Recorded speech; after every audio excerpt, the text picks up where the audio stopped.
नमस्कार दोस्तों, stock market studies में फिर से एक बार आपको स्वागत है। तो आज मैं फिर से आपके सामने एक नया स्टॉक के बारे में जानकारी दूंगा।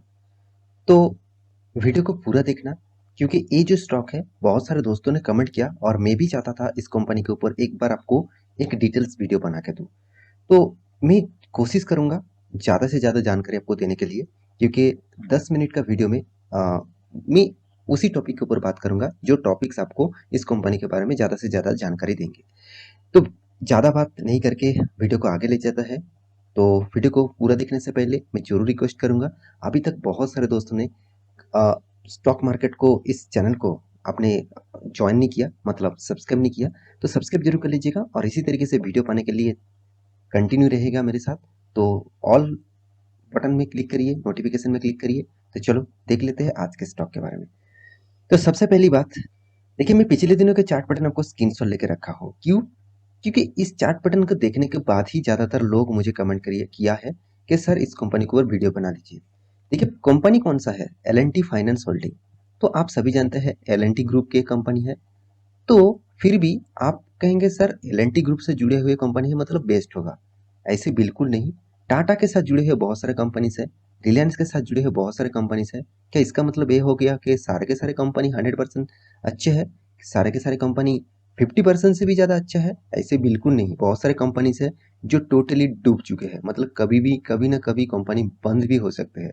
देखिए जो जो जो मतलब पेरेंट ऑर्गेनाइजेशन है ना, जैसे एल&टी यहाँ पे, तो एल&टी क्या करते हैं, वो फोकस जरूर रखेंगे जो कंपनी हमेशा ग्रोइंग मूड में है, और ये भी फोकस रखेंगे जो कंपनी हमेशा गिरते जा रहा है। मतलब क्या हुआ, जो कंपनी अपटेन में है उसको ज़्यादा से ज़्यादा मतलब और भी आगे ले जाने के लिए कोशिश करेगा, और जो जो कंपनी डूब रहा है उसके लिए कोशिश करेगा उसको फिर से रीबैक कराने के लिए। मगर वो देखेंगे यहाँ से रीबैक नहीं हो रहा है, मतलब हर कोशिश करने के बाद भी कंपनी में उतना पॉजिटिविटी नहीं आ रहा है, तो उस कंपनी के ऊपर काम करना कम कर देंगे। तो वो क्या करेंगे, वो कंपनी एक साइड बेसिस में चलेगा, नहीं तो धीरे धीरे धीरे धीरे गिरते जाएंगे। तो यही चलते रहते हैं जो एक पेरेंट ऑर्गेनाइजेशन के साथ जुड़े हुए एक कंपनीज के साथ। तो एल&टी फाइनेंस होल्डिंग जो है वो एक फाइनेंस सेक्टर के साथ जुड़े हुए कंपनी है, और कंपनी का प्राइस है अराउंड, आप एक पेनी स्टॉक बोल सकते हैं क्योंकि 100 रुपीज़ के नीचे है। तो पिछले दिनों में क्यों तेजी आया उसके बारे में यहाँ पे मैं बात नहीं करूंगा। मैं बात करूंगा इस कंपनी के डिटेल्स के बारे में। सबसे पहले मैं एक डिस्क्लेमर जरूर दूंगा, कंपनी अभी तक लार्ज कैप नहीं बना। अराउंड 90,000 करोड़ का मार्केट कैप है। तो अभी तक लार्ज कैप कंपनी नहीं है, एक मिड कैप टाइप कंपनी आप बोल सकते हैं। तो आप उस बेसिस से इस कंपनी को देखिए। तो चलो अभी देख लेता हूँ इस कंपनी के बाकी डिटेल्स के बारे में। तो सबसे पहले कंपनी का चार्ट पैटर्न देखकर ही आपको पता चल जाएगा कि कंपनी किस तरीके से काम कर रहा है। देखिए 1 साल तक कंपनी 16% तक लॉस आपको दिया। तो आप कहेंगे सर बहुत सारे कंपनी तो 1 साल में 20-30% तक भी लॉस दिया। तो चलो कोई बात नहीं, 5 साल में देख लेते हैं 37% लॉस, और मैक्सिमम चार्ट पैटर्न दिखा दूं तो अराउंड 68% का प्रॉफिट। चलो कोई बात नहीं। जो लोग इस टॉप लेवल में खरीद के रखे थे 100-200 रुपये रेंज में, आज उसका हालत अराउंड 60% लॉस चला है। 60% कितना? 60% लॉस चला है। उसका फंड का 60% लॉस चलना मतलब आप समझ लीजिए वो तो मतलब पैसा को पूरा डुबा चुके हैं। तो अभी क्या करना चाहिए, चलो उसके ऊपर बात करूंगा कि कंपनी में क्या निवेश कंटिन्यू करना चाहिए, क्या यहाँ पे एवरेज करना चाहिए, क्या री इन्वेस्ट करना चाहिए। तो उसके लिए मैं सबसे पहले कंपनी के कुछ डिटेल्स आपको दिखाऊंगा। तो मैं सबसे पहले यहाँ पे टिकर.com के ऊपर आ चुका हूँ। आप इस कंपनी के ऊपर भी जाकर पूरा डिटेल्स चेकआउट कर सकते हैं। तो आप देख सकते हैं, तो इनकम ग्रोथ मतलब कंपनी के इनकम ग्रोथ किस बेसिस से हो रहा है। देखिए 3 रेशियो आपको देखना है, 1 साल की, 3 साल की, 5 साल की, क्योंकि आपको एक रेशियो सी बता देंगे कि एक्चुअली। हाँ देखिए बहुत सारे कंपनीज में क्या होते हैं कि इस बार इस साल में कंपनी ने लॉस किया, चलो ऐसे भी होते हैं, कंपनी का कुछ बिजनेस अच्छा नहीं हुआ, कंपनी ने बहुत री इन्वेस्ट किया, तो कंपनी नया प्रोडक्ट लॉन्च किया तो उसको बेचा नहीं गया, तो इसलिए कंपनी को लॉस हुआ। तो कोई बात नहीं। मगर जो कंपनी 5 साल में भी 13% लॉस दिया, 3 साल में 27% लॉस दिया, और 1 साल में 63% लॉस दिया इनकम के ग्रोथ के हिसाब से, तो कंपनी में एक बिग नेगेटिविटी यहाँ पे दिखते हैं। प्रॉफिट ग्रोथ के हिसाब से बात करूँ तो यहाँ पे भी आप देखेंगे, तो प्रॉफिट पहले तो कंपनी ने एक अच्छा खासा पॉजिटिवली प्रॉफिट करते थे। उसके बाद देखिए कि किस तरीके से जबरदस्त गिरावट हुआ। तो इसके पीछे लॉजिक मैं आपको समझाऊंगा। आज आज पहले डिटेल्स तो देख लीजिए। तो 5 साल में देखिए 21% का प्रॉफिट डाउन, मतलब प्रॉफिट का ग्रोथ डाउन, साथ ही साथ 3 साल में 24% प्रॉफिट डाउन, उसके बाद 1 साल में 56% का profit down. Return of equity, जो सबसे इंपॉर्टेंट पॉइंट्स होते हैं, कंपनी ने आपको कितना रिटर्न दिया, सॉरी आपको कंपनी ने आपका जो इक्विटीज है उसके ऊपर कितना रिटर्न कमा के दिया। तो देखिए मान के चलिए कंपनी का जो इक्विटी शेयर है, मान के चलिए कंपनी का इक्विटी शेयर 100 है और उसमें से कंपनी आपको 1% रिटर्न दिया, मतलब और 1% रिटर्न कमाया। तो 100 रुपया निवेश करके कंपनी, मतलब 100 रुपया इक्विटीज में 1 रुपया कमाया, तो कितना कम है आप सोच लीजिए। अराउंड आपको 20% के ऊपर होना चाहिए था। तो यहाँ पे एक नेगेटिविटी आया। साथ ही साथ रिटर्न ऑफ कैपिटल एम्प्लॉयड, ये चीज भी देखिए 3-4% तक यहाँ पे टोटल एवरेज है। इसका मतलब यहाँ पे भी थोड़ा सा नेगेटिविटी है। तो थोड़ा सा नहीं, बहुत ज्यादा नेगेटिविटी है। तो एक सारे पैरामीटर आपको दिखा चुका हूँ, और भी कुछ चीज देख लीजिए। ईपीएस ग्रोथ, मतलब ईपीएस का मतलब अर्निंग पर शेयर, मतलब पर शेयर में कंपनी कितना अर्निंग कर रहा है। यहाँ पे नॉट एप्लीकेबल है, मतलब कंपनी का अर्निंग पर शेयर अभी नेगेटिव में है, तो इसलिए कंपनी उसको डिस्कस नहीं कर रहा है। तो एक बिग, आप कहेंगे सर इस तरीके से तो होना नहीं चाहिए था, क्योंकि कंपनी तो खुद का जो बिजनेस का जो रेशियो है वो तो छुपा रहा है। हाँ बिल्कुल छुपा रहा है। तो आप इस तरीके से कंपनी से दूरी रहे, यही मेरा इस तरीके से पैरामीटर्स दिखाने का मकसद है। देखिए पेट मार्जिन जो है, पेट मार्जिन को मैं एक बार आपको डिस्कस जरूर करूंगा। यहाँ पे मैं आपको बता दूं, आप पेट मार्जिन हमेशा 1 से 2 के ऊपर नहीं जाना चाहिए और माइनस के तरह से नहीं जाना चाहिए, मतलब 1 से माइनस नहीं होना चाहिए। तो इसका मतलब है इस पैरामीटर को फॉलो करना चाहिए। पेड रेशियो, पेड मार्जिन क्या है मैं आपको बाद में समझाऊंगा। तो पीजी रेशियो यहाँ पे नॉट एप्लीकेबल है, रिटर्न ऑफ एसेट भी यहाँ पे नॉट एप्लीकेबल है। तो कुछ पैरामीटर यहाँ पे नेगेटिव है।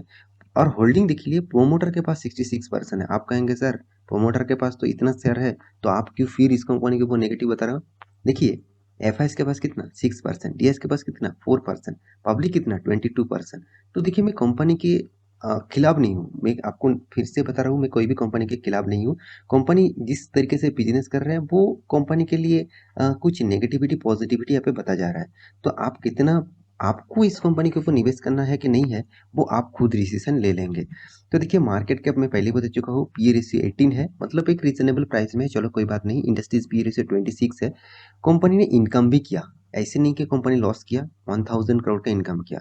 और इसका कर्जा देख लीजिए 85,000। तो यहाँ पे 85,000 कर्जा देख के कोई घबराने की बात नहीं, क्योंकि 4% डेप्थ ऑफ इक्विटी है। तो देखिए एक फाइनेंस कंपनी है, मतलब एक एनबीएफसी है, तो एक नॉन बैंकिंग फाइनेंशियल कंपनी है। तो एनबीएफसी बैंकिंग कंपनी को हमेशा कर्जा लेना ही पड़ता है, उसको बिजनेस को आगे ले जाने के लिए। तो इसमें आपको ध्यान में देना होगा। हाँ आपको देखना है प्रॉफिट हो रहा है कि नहीं हो रहा है, और हाथ में कैश आ रहा है कि नहीं आ रहा है। हाथ में फ्री कैश फ्लो, मतलब फ्री हो चुके हैं हाथ में कैश 6,000 करोड़। अभी जो चीज आपको मैं दिखाऊंगा वो है कैश फ्लो का मतलब ऑपरेटिंग कैश। तो ऑपरेटिंग कैश फ्लो जो मुझे बहुत नेगेटिव लगा, क्योंकि पिछले कुछ सालों में देखा जाए तो कंपनी के हाथ में नेगेटिव कैश था। ऑपरेटिंग कैश मतलब मान के चलिए आप एक बिजनेस कर रहा है, उस बिजनेस को आप जो कस्टमर को माल बेच रहा है, मतलब एक प्रोडक्ट बेच रहा है, उस प्रोडक्ट से आपको पैसा कितने दिनों में आ रहा है, कितने दिनों मतलब वो पैसा आ रहा है कि नहीं आ रहा है, वो बताएंगे आपको ऑपरेटिंग कैश फ्लो में। मतलब आप मान के चलिए आपको 100 रुपया का माल बेचा, आपको 120 रुपया का प्रॉफिट हुआ। तो 120 रुपया आप जो कस्टमर को बेचा, आप वो कस्टमर क्या करेंगे, आपको मान के चलिए 80 रुपया, सॉरी आपको मान के चलिए 80 रुपया दिया, मतलब अभी भी आपको कितना 40 रुपीज देना बाकी है। तो ये 40 रुपीज अगर हाथ में नहीं आते तो वो ऑपरेटिंग कैश में आपको नेगेटिव दिखाएगा। तो यहाँ पे देखिए बहुत दिनों तक कंपनी के हाथ में, कंपनी प्रॉफिट तो कर रहे थे मगर कंपनी के हाथ में पैसा नहीं आ रहा था, तो इसमें नेगेटिव था। अभी देखिए वो पॉजिटिव में आ चुके हैं। तो ऑब्वियसली पॉजिटिव हुआ, एक पॉजिटिव पॉइंट है। तो प्रॉफिट अर्निंग रेशियो भी देखेंगे तो कंपनी हर साल में प्रॉफिट को मेंटेन कर रहा है। तो प्रॉफिट मेंटेन करना और कंपनी प्रॉफिट को कंटिन्यूअसली मेंटेन करना दो अलग बात है। देखिए कंपनी का रिटर्न का रेशियो के बारे में बात करो तो कंपनी ने कभी तक आपको अभी तक रिटर्न नहीं दिया। हाँ 10 साल में छोटा मोटा रिटर्न दिया 7% तक, बाकी हर पैरामीटर यहाँ पे नेगेटिव दिखा रहा है। और कंपनी का जो कंपटीटर है उसके बारे में बात करूँ तो जो लीडर्स कंपनी है जैसे Bajaj finance, Bajaj Finserv, SBI card, Bajaj holding, तो ये सब मार्केट के लीडर्स है। तो इस लीडर के साथ टक्कर लेना मतलब थोड़ा सा तो, मतलब इस कंपनी के ऊपर पैसा तो डालना ही पड़ेगा। मान के चलिए आप एक प्रोडक्ट लेके आए, अब मार्केट में हिंदुस्तान यूनिलीवर के इतने सारे प्रोडक्ट्स है, आप same to same product Hindustan के यूनिलीवर मान के चलिए कोई मतलब आप सोप मान के चलिए, तो सोप आप भी बेचना चाहते हैं, तो आप मार्केट को उतना कैप्चर नहीं कर पाएंगे। आपका प्रोडक्ट कितना भी अच्छा हो, तो आप कस्टमर को ये नहीं समझा पाएंगे कि उसका हिंदुस्तान यूनिलीवर एक ब्रांड बन चुका है, एक ट्रस्टेड ब्रांड बन चुका है। तो यही चीज आपको समझना पड़ेगा। जो पहले से कंपनी ट्रस्टेड है और मार्केट को पूरा के पूरा खा चुके हैं, तो उसमें आपको जगह बनाने के लिए आपको बहुत बहुत मेहनत करना पड़ेगा। तो ये कंपनी भी बहुत मेहनत मेहनत कर रहा है, तो आप इस कंपनी के ऊपर फोकस रखिए। जब कंपनी पॉजिटिव में होगा, तब इस कंपनी के ऊपर आप निवेश करने के लिए जरूर सोचना। तो फिलहाल के लिए कंपनी का हालत उतना खास नहीं है। मेरे हिसाब से कंपनी कंटिन्यूअसली गिरते जा रहा है, कंटिन्यूअसली गिरते जा रहा है। तो ये पैरामीटर आपको सोचना चाहिए। बाकी आपकी मर्जी, एक बार स्टडी करना, उसके बाद निवेश करने के लिए सोचना। तो आशा करता हूँ मेरी इस वीडियो आपको अच्छा लगा होगा। तो कैसे लगा जरूर कमेंट करना, और इसी तरीके से वीडियो पाने के लिए चैनल को सब्सक्राइब भी करना। मिलते हैं नया स्टॉक लेके, तब तक के लिए अच्छे से रहिए, अपने ख्याल रखिए।